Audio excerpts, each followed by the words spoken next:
things started here. On our next lesson, we've made it to lesson number 6, and here through the parables of Jesus. Here, let me grab a couple of handouts here. Thank you. Yep, there you go. So we are still in the kingdom parables, though we're coming down to the end of them. And our parable for this lesson is the parable of the Dragnet, found in Matthew chapter 13, verses 47 through 50. So it's another short one. You could almost identify it as a parabolic saying instead of a full-blown story. But Matthew chapter 13, verses 47 through 50. Again, the kingdom of heaven is like a net that was thrown into the sea and gathered fish of every kind. When it was full, men drew it ashore and sat down and sorted the good into containers, but threw away the bad. So it will be at the end of the age. The angels will come out and separate the evil from the righteous and throw them into the fiery furnace. In that place there will be weeping and gnashing of teeth. So before we even dig into it, thoughts, comments, questions perhaps? Because this is one where we get the parable and the explanation back to back. Anybody? Well, one thing's sure that it's fire. Yeah. It's going to be the result. Hell is real, is basically what it tells us there. Those who are part of the kingdom, the other side of this life is heaven, and those who are not part of the kingdom, the other side of this life is hell. They're real places. Now today, it's pretty common and pretty popular to deny the existence of either heaven or hell. Our current world philosophy is that this life is all there is. Enjoy it as much as you can, because when you're gone, it's, turn out the lights, the party's over. As you can see from this, that is not the case. Some believe that the parable should be studied alongside the parable of the tares and the weeds, while others feel that it should be studied alongside the parable of the hidden treasure and pearl of great price. However, this parable has some very distinctive and unique lessons that will help us serve in the kingdom of God. The parable of the hidden treasure and pearl of great price demands that we make our decision to gain the best of all treasures, while the parable at hand shows us the kingdom, presents us with a standard of living, and is therefore a testing ground for distinguishing between good and evil. So what do we think of that? Anybody?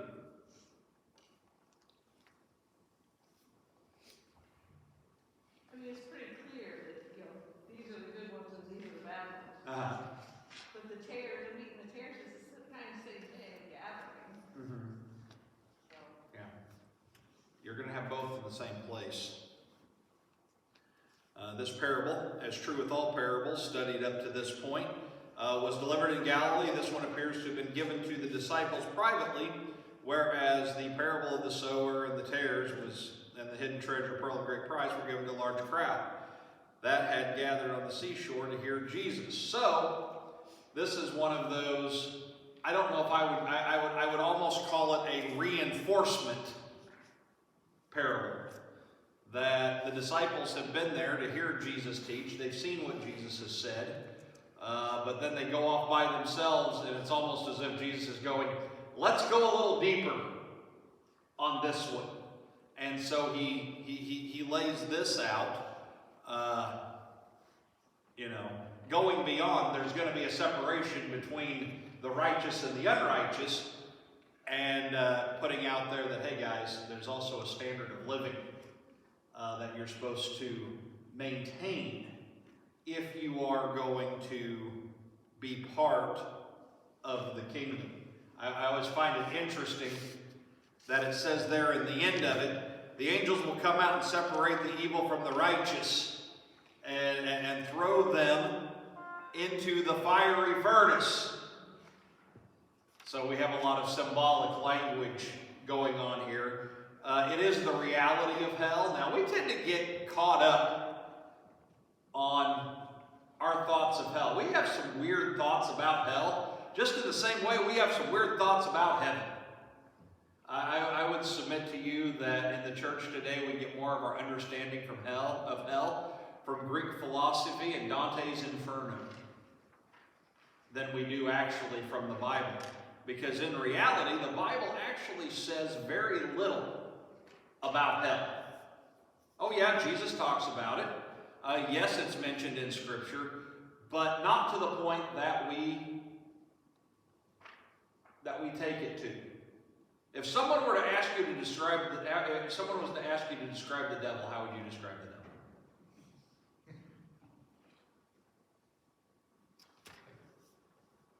Pointy horns. Huh? Pointy horns. Yep. Red, pointy horns, forked tail. No. Maybe the lower half is the body of a goat. Cloven hooves. Scripture doesn't give us any of that. It's kind of like our thing with angels. We have these idealized pictures of angels as these women with long flowing hair and big beautiful wings. Yeah, none of that's in the Bible either. and so we tend to draw our own conclusions, our own fancy on that. But really, when it comes down to it, what is hell? Separation from God. Complete and utter separation from God. We can talk about the heat. Growing up in southern Missouri, we used to joke about the humidity. It says you could preach about the heat of hell and nobody would convert. Just talk about the humidity and you'd convert the whole county. Because nobody wants to put up with the humidity. But in reality, the weeping and the gnashing of teeth have more to do with separation than they do with the heat that is involved. There's another one, I don't know whether it's a parable or not, but it talks about and cast him out into the darkness. Utter darkness. Yeah. That says nothing about fire and brimstone or heat. It's just, That's separation. yep, let them go. So where do like the phrases like fiery furnace come in then? I mean, Well, there is some of that. That is a reality of it. But we tend to focus on, you're going to burn in hell. You know, that statement, I don't know how many times you hear that statement, you're going to burn in hell. The burning is the least of our concern. The separation from God is going to be the crux of the concern. And we will know that we're separated from God. Oh, absolutely. Oh, yeah. Yeah, there is no doubt. To me, that would be the hell. Yeah. Well, and the fact is, at least on this side of judgment, you have, because heaven and hell are post-judgment constructs. You have paradise and you have Hades. You have paradise for the redeemed, Hades for the unsaved. You can go to the parable of the rich man and Lazarus and you can see this. You can see back and forth. You can see them, they can see you. I don't know. That's, and you're there, you know, heaven, eternal, hell, at least the way that I understand it, is punishment for a finite amount of time, and then when the renovation of the universe comes along, it's gone with it. So, Also, does soul and spirit enter into this too, though? they do. Well, Jesus talks about it. You know, don't fear those that can destroy the body. Fear those that can destroy the body and the soul. And so, and you can get into the conversation, body, soul, spirit. Are they three separate things, or is it body and then the soul and the spirit are synonymous? I tend to take that view, that the soul and spirit are the same thing. Some people separate them even further.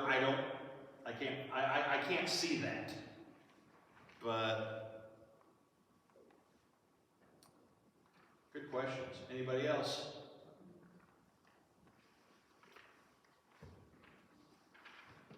Before we move on to the next section.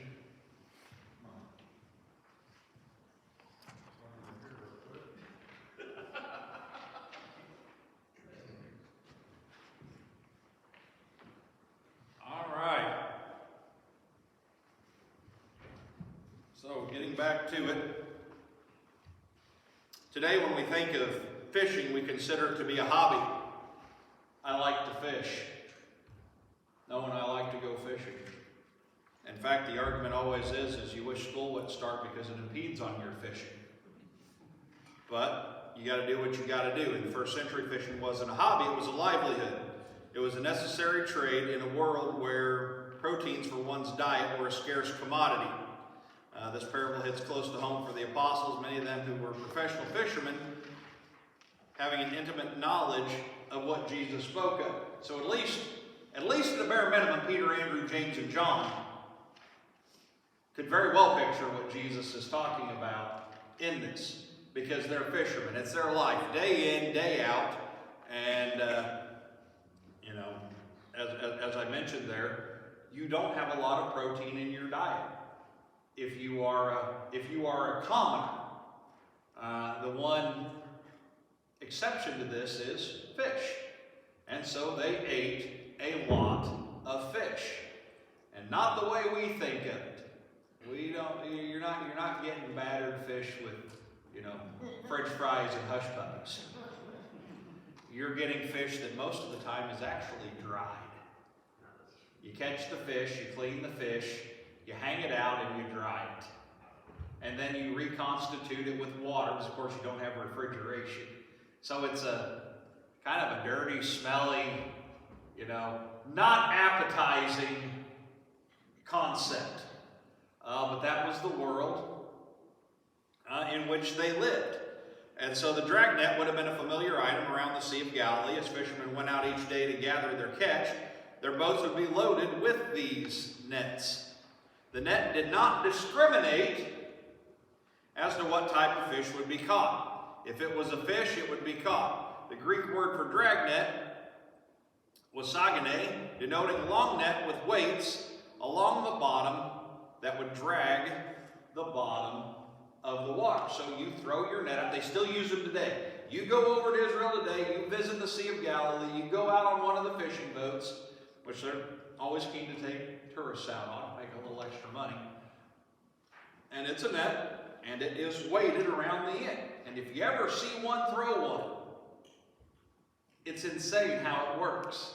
Because you toss it out over the water, and those weights pull it out almost like a parachute, and then it drops, and then the boat goes along, and then you pull it up. Well, think about another time. The disciples are out fishing, and Jesus shows up. They've been fishing all night and haven't caught a thing. What's Jesus say? Go down on the other side of the boat. And you catch more fish than you've ever caught before, to the point that your nets are busting. Now that has a significance in and of itself, but that's how it happened. Now today, dragnets are still used. They're used in commercial fishing, but they do discriminate. The net size, as far as the holes in the net are concerned, are regulated by international law, and often by national law. So you don't accidentally catch dolphins in your net, or other fish that you don't necessarily want. Oh, there's always some, carryover for, we got to push that back in the ocean because that's not what we were after. But it's very precise. In the ancient world, it's very imprecise.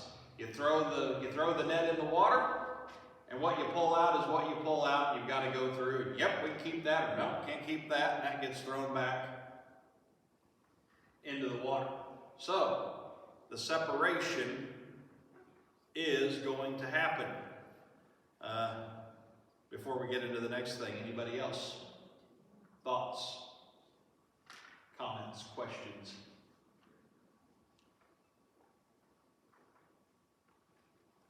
Anybody? Okay, though similar, this parable differs from its predecessors in several ways. We'll talk about 3 of them here. In the weeds and the tares, the devil is shown as sowing the seed as a deceiver. There's no such parallel in this parable. The different types of fish present present just happen to be in the way of the net. In the weeds and the tares, the wheat and the tares were so close in similarity that they were indistinguishable without close examination. In this parable, it was quite easy to distinguish between the fish that are in the net and number 3, in the weeds and tares. Jesus told the disciples to let both the weeds and the wheat grow together till the harvest. As with this parable, the separation took place immediately. So what do we see from that? On that separation. You know it's going to happen. Some separation is quick. Some separation is a little bit slower. But here it seems as if it's immediate. I've heard it explained this way, and it makes sense to me, but I haven't quite wrapped my head around it. We know, reading through 1st and 2nd Thessalonians, that when Christ returns, the dead raise first. And then we who are living, we're all caught up into the air to meet Jesus. But it is often believed that the separation takes place right then and there. That the righteous are taken out first,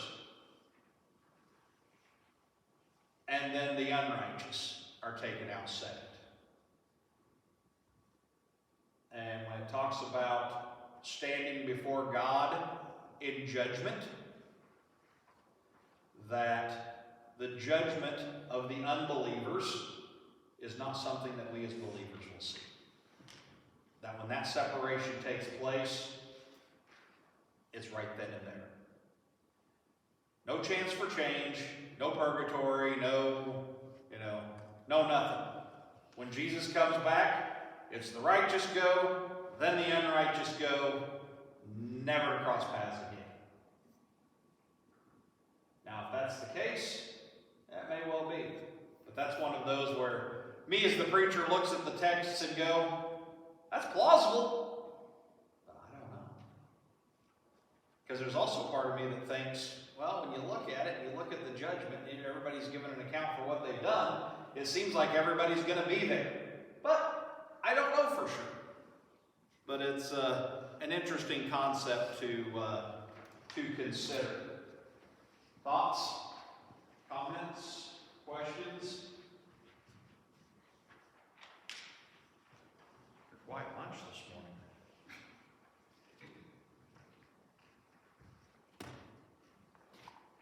Anybody?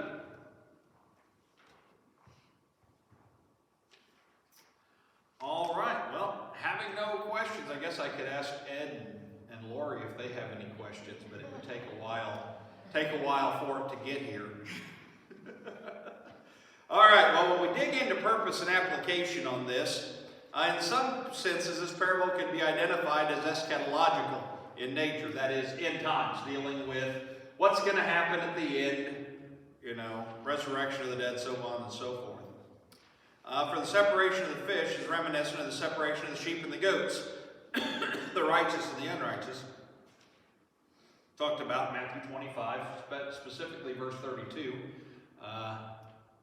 You will have the sheep go one way, the goats go the other.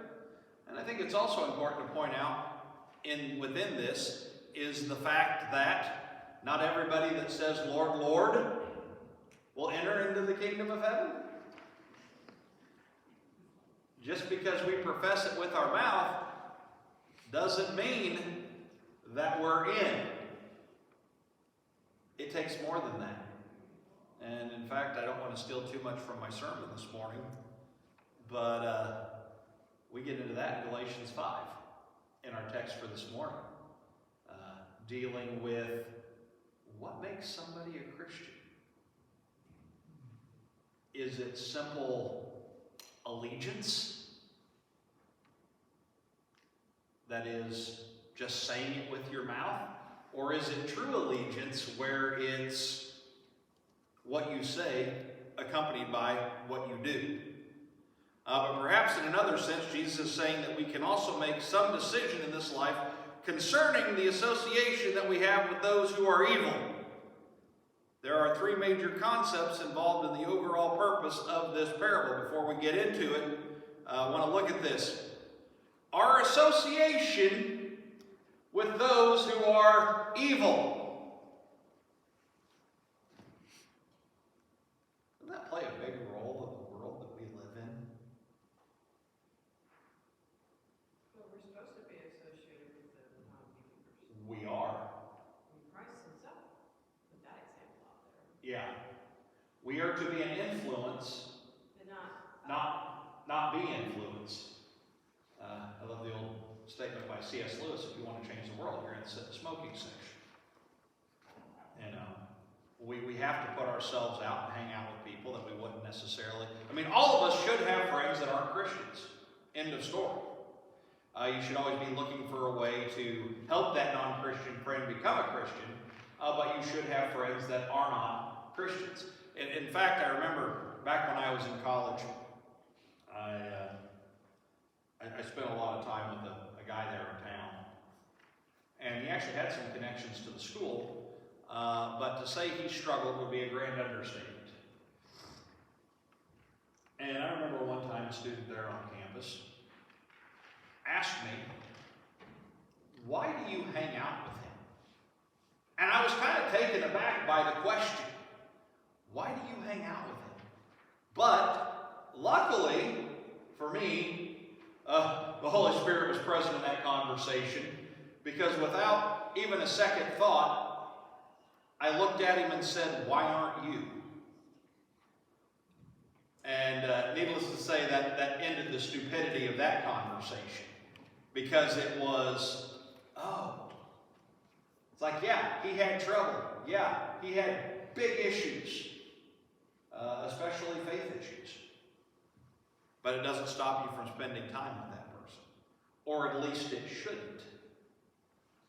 I said here several weeks ago in this class, Ben Merrill, one of my heroes, guys led churches of thousands upon thousands of people, and yet is still the humblest man I've ever met.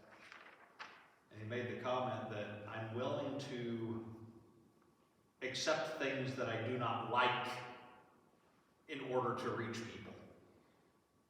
That is, they may do things that I don't like. They may dress in a way that I don't like. They may talk in a way that I don't like.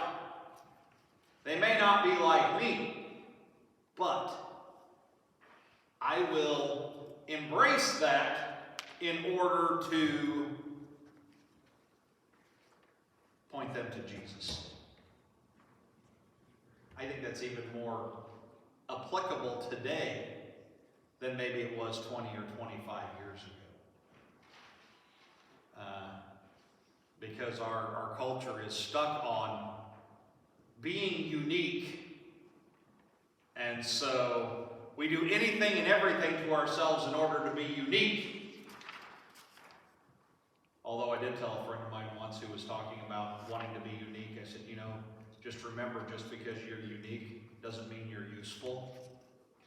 You could be there. It comes from a meme that was on flying around Facebook of a line of 4 forks, and the 4th fork in the line had all the tines bent in different directions, and it was just because you're unique doesn't mean you're useful, And the point of it was, don't try so hard to be different, because you may not be able to accomplish anything of value. It reminds me of kids who dress oddly and they think, I'm unique. It's like, no, you're not. 20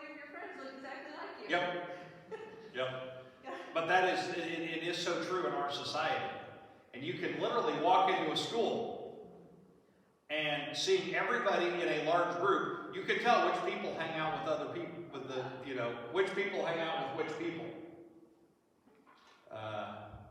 And we tend to be drawn to people that are similar to us. Well, on the spiritual side of things, the spiritual tend to draw the spiritual, the unspiritual tend to draw the unspiritual. So we have to force ourselves to go to places we normally wouldn't.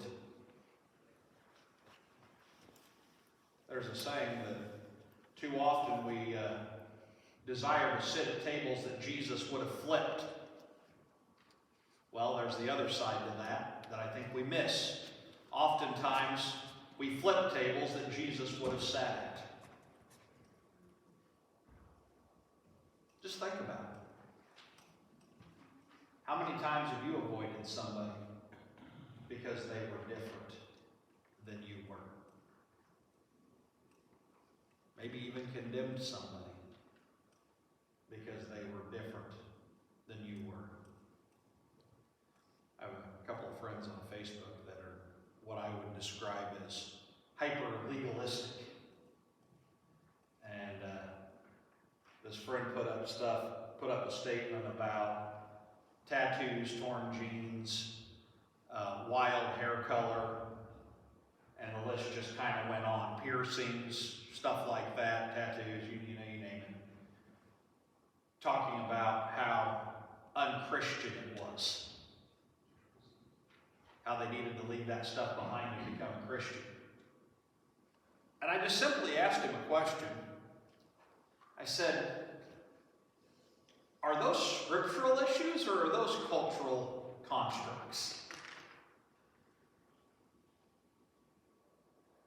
Well, he tried to quote Deuteronomy on the tattoo part.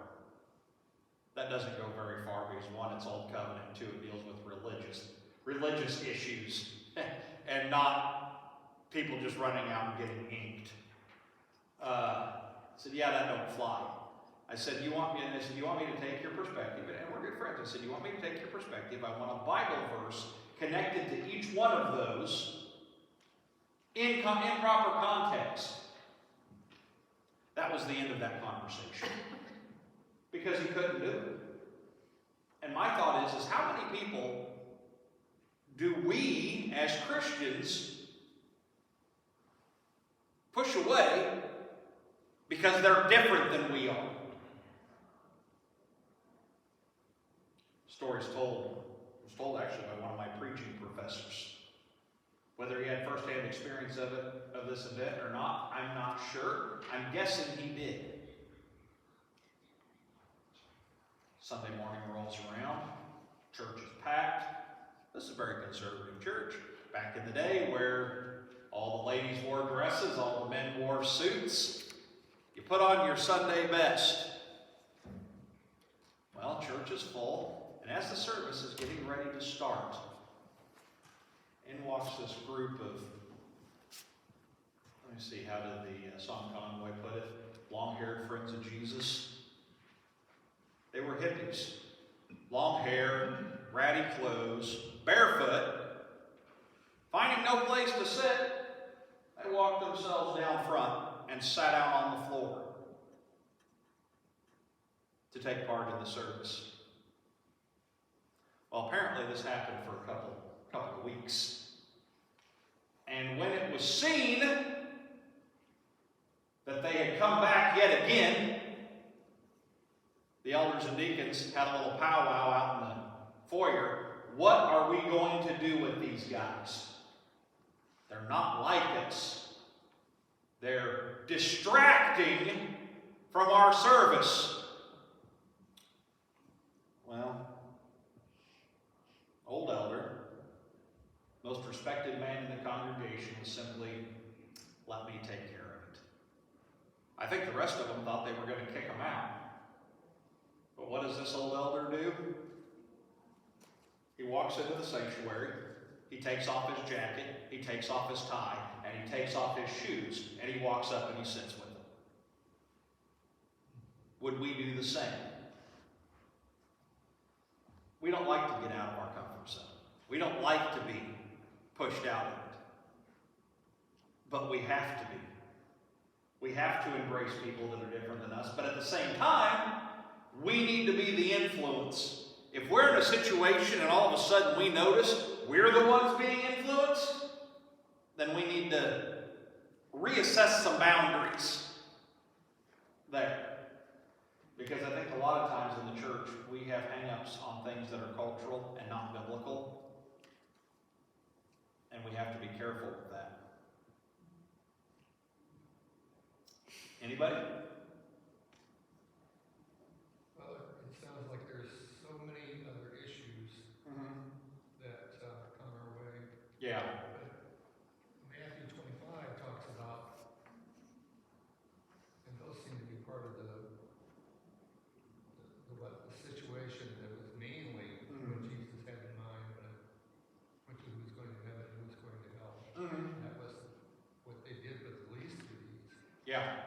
Well, and that's the thing. And this goes back to the social justice conversation we had here a couple of weeks ago.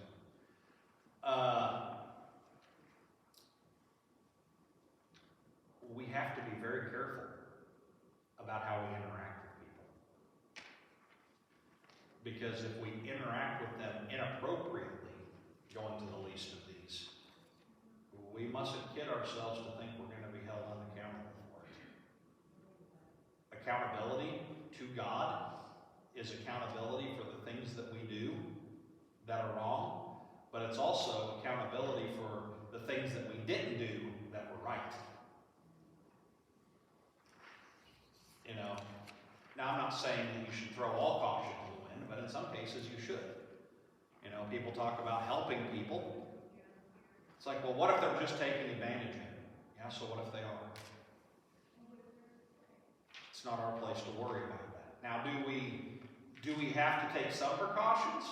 You know, we do. Most of our benevolence fund runs through the Clinton Ministerial Association.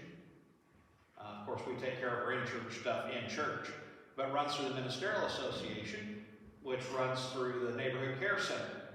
Now, they keep files when they help people. You can only help a certain amount of people at a time as far as your funds will allow. If it becomes apparent that you're being taken advantage of, then you can step in and say, no, we're sorry, we can't do this, you're taking advantage of this. But on the other side, if this person just comes through and needs help, you can look at it and go, okay, here's our parameters, you know, please do this and this, and then we'll be able to help you. A lot of times it's something as simple as we used to have them go down and take a form that they had to go down to the police station and have filled out.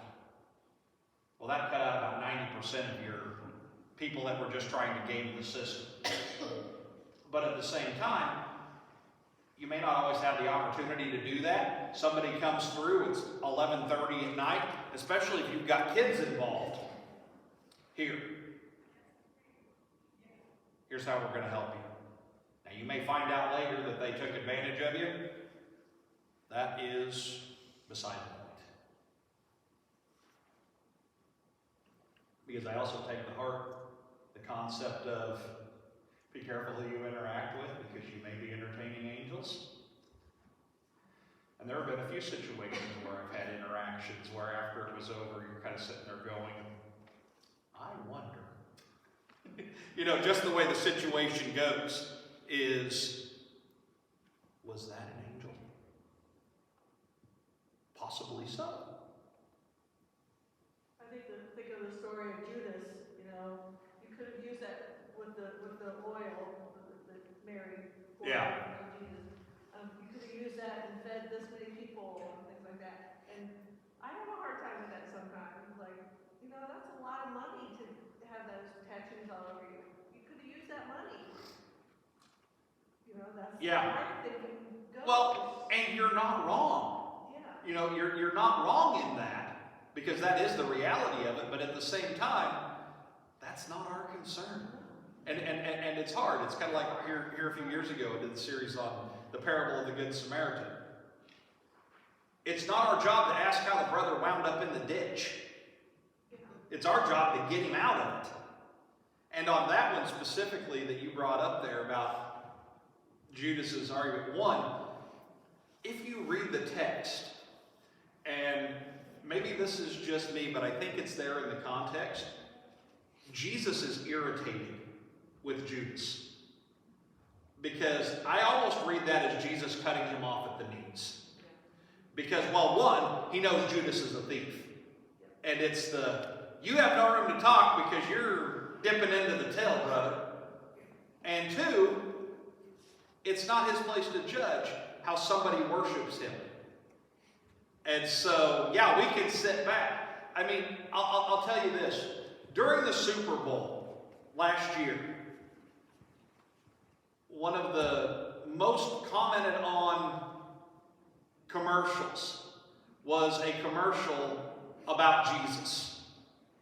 The concept that he gets us. Okay, commercial time for the Super Bowl. Millions of dollars. And it was a universally loved commercial. But yet, the negative critics come out, and the first thing is like, well, if you're really Christians, you would have used the money for that commercial to feed the poor. And I'm just sitting back going, do you not see the deficient logic in that statement? It's the law of positive returns. Yeah, you may invest that money. It doesn't mean you're not investing somewhere else in people's lives. And two, if that gives somebody hope and they go out and they find Jesus, that's a positive return. And I guess my thought on it was someone said, so what do you think about all these negative critics? I said, well, everyone's a critic because I want to ask the people that are complaining about not using the money for the commercial to feed the poor, when was the last time you fed the poor? When was the last time you did something? Put the ball right back in their court. When was the last time you did this? Because anybody can be a critic. Especially behind a keyboard. Because it's like there's this anonymity out there. My dad taught me something about criticism a long time ago. And I've tried to carry it with me. Because nobody likes to be criticized. But my dad's statement was, don't ever accept criticism from someone you wouldn't go to for advice. Because most of the time, in those cases, it's just negative criticism. And it's not said or done to help fix an issue. It's said or done just to dump on somebody. And most of the time, I mean, I read it, but I don't engage. Because what you see on social media, what you see on the internet and stuff, it's trashing without accountability. There's no accountability. Because you can say whatever you want, and there's no path for, dealing with the issue. I've often said, and I'll say again here actually next week, but I'll throw it out here. This goes personally, this actually comes from my sermon from next week. If there is something, you have a conflict with somebody, if you wouldn't say it to their face, you have no place saying it at all. End of story. It's about how we interact with people. It's how many times do we shut people down by the way we interact with them. Even new people coming through the door. I have had an experience in church. Maybe you've heard of it, sometimes joke about it, about assigned seating in the church. You're sitting in my seat. I actually saw somebody say that to a visitor once. And to be honest, I wanted to reach out and touch somebody. Was it? Well, maybe I was going to say, maybe some of you have experienced it. That's my seat. Yeah, we don't have assigned seats. In fact, here a few months ago, we took out the last row because our numbers now are not what they were pre-COVID. Mainly because, unfortunately, we've just had a lot of people die. And so we took out a row. And I'm out here by drinking a cup of coffee, sitting out in the gallery area. And Abby comes up to me and she's like, hey Jim, I got a question for you.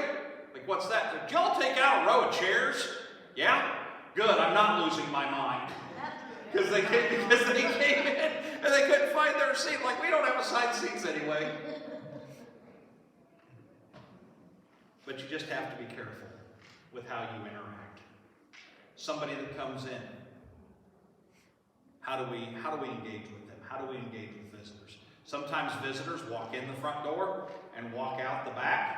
And a lot of times, they'll walk out the back because they go through a service and it's not for them. They're checking it out. Oh, no, this isn't really who we are. But other times, there are people that walk in, sit, engage, but yet maybe only come for a few weeks and then never come back again because, well, there really hasn't been a lot of engagement. Back, I guess it would have been 5 or 6 years ago, we stopped with the meet and greet on Sunday morning. One of the reasons was we kept hearing the comments of, we don't like doing that. So we stopped doing it. I often wonder if we've done ourselves a disservice because we have taken away an opportunity for people to greet visitors. Because in a lot of ways, I think the biggest issue with it was, we already know everybody. Why do we need to do that? Well, you know, every church is a little bit different. I think of Kim's grandma's church,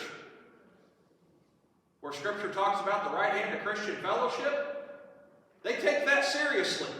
Every Sunday before you leave that building, the last thing you do is walk around and give everybody the right hand of Christian fellowship. Everybody that's in the building. If they're there, you shake hands with them. Wow.